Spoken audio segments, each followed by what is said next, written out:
always get to film every disaster live. It's Tuesday, November the 12th.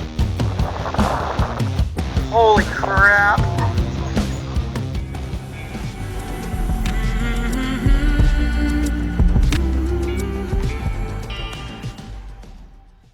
It's November of 2019, and the girls of WildChild just finished sailing around the southwest corner of Puerto Rico to a place called La Grrrr.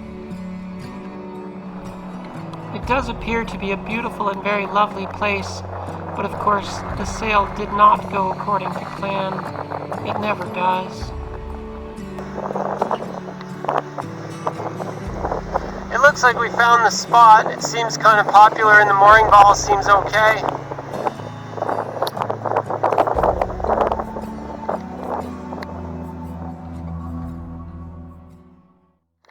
We don't always get to film every disaster live. I ran downstairs while we were sailing, and we forgot to close the seacock for the bathroom sink, so this basically flooded completely underwater. All of our makeup and medicines and stuff was completely swimming in water. We've just lost all that stuff. It's basically an absolute disaster for me because that's the empty one. My medications are now a liquid. What's this one? This was supposed to be a short and easy sail, but of course, Mother didn't get the schedule. Conditions were worse, we heeled over further, sailing was rougher, and we didn't close the seacock. This is what we call a super mega disaster for us on the boat. This sucks. We've taken everything out of our bathroom cupboards to see what we can dry, what we can salvage, and what we've lost. This has basically been a disaster. I'm trying to soap up all the water from out of the cupboards. It's just swimming with water. Like, these were flooded. There's a valve for the bathroom sink drain, and it's got a check valve on it, but it's a flapper valve, and it doesn't really resist when this whole side of the boat is underwater. So we always close this seacock before we go sailing. Pull it down and close it. We forgot this morning. We got out sailing. Conditions were nastier than expected. We were in 20 knots of wind, close hauled at 40 TWA. And we put the whole side of the boat underwater. So the ocean came out of the sink and flooded our bathroom stuff, which really sucks for us. Sometimes you think you're going to have a nice, easy sail and a lovely day, and you are wrong. Like, it turns into fucking horrible shit.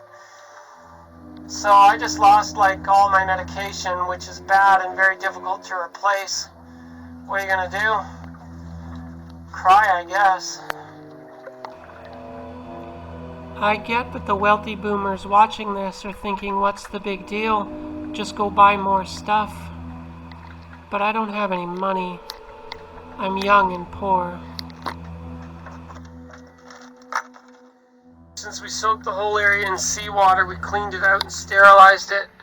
As we dry each individual item, we slowly bring them back to their cupboards. I'm drying out all my hair ties on deck. We're in La Grrrr, which, as you can see, seems to be the party place to be. Lots of little pleasure craft, lots of people on the beach, lots of people partying and having a nice time. The little reefs do provide pretty good protection.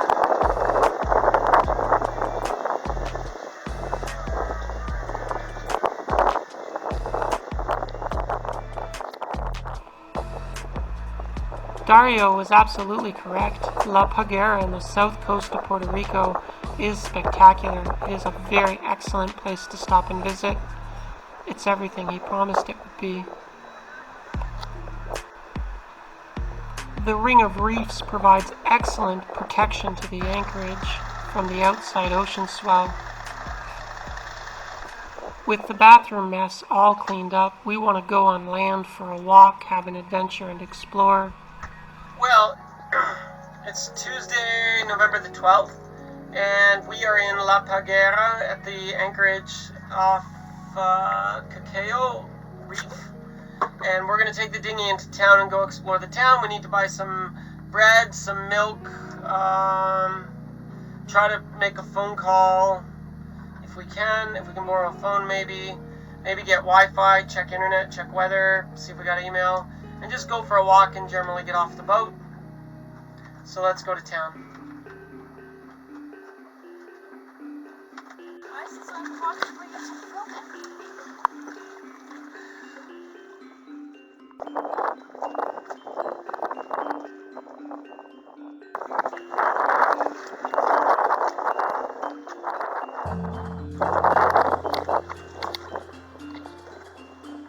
Oh goodness, I love this boat.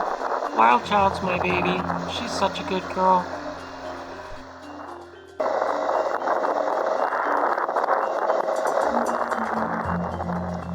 Well, we tried landing here at the marina, but it is weirdly high security and basically no access to shore unless you go through a locked gate. They don't seem too friendly to dinghies or company or visitors. Doesn't really seem to be their thing, so we need to find some place where we can land the dinghy and get access to shore. And it doesn't seem like it's here.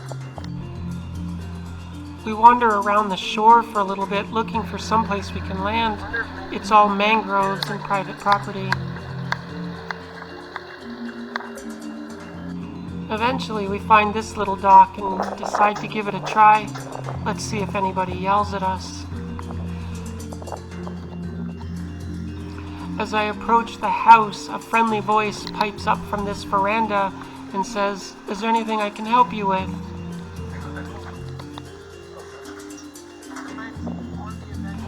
I meet Ario. This is his family's marina. They've been here for generations.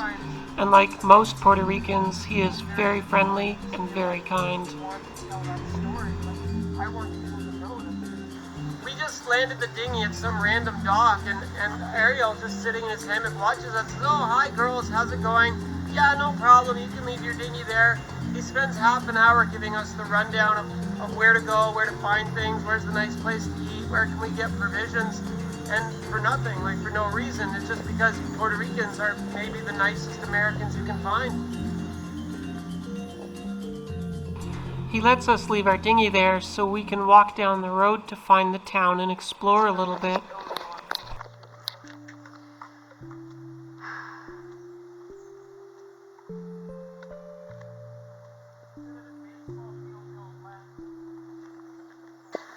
Man, 12 noon, it's so hot. I mean, it's so quiet here because the people know. Come on, tell the camera. Come on, bitch and whine for the camera. It'll be part of the story. Sure, when the camera's off, she bitches and whines about the heat, but when the camera's on, she doesn't want there to be any witnesses. Suddenly, she goes quiet.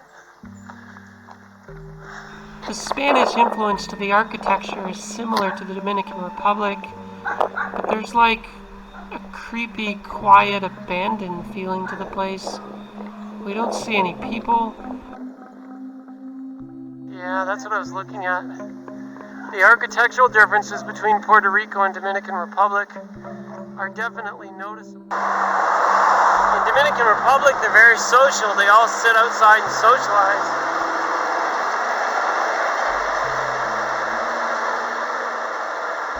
Puerto Rico, you hardly see any people at all.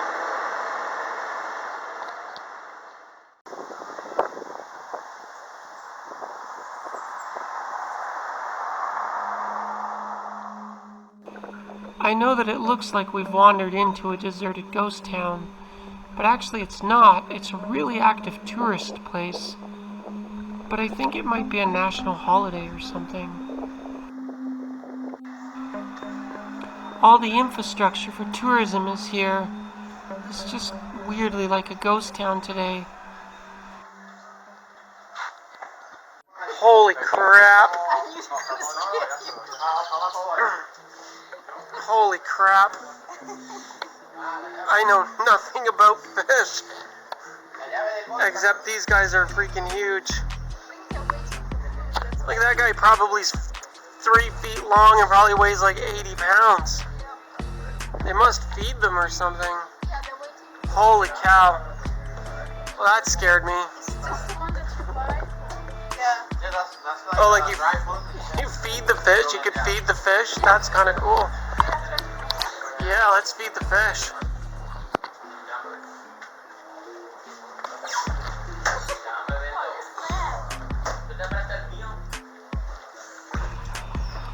I don't know anything about fish, but I can't help but wonder, is this a protected species or something? When we're out there sailing, are we allowed to try to fish for them? How do we catch these fish? Can you even eat them? Are they any good for dinner? What kind of fish is this anyways? Elena is bipolar, but it's nice to see her smiling today.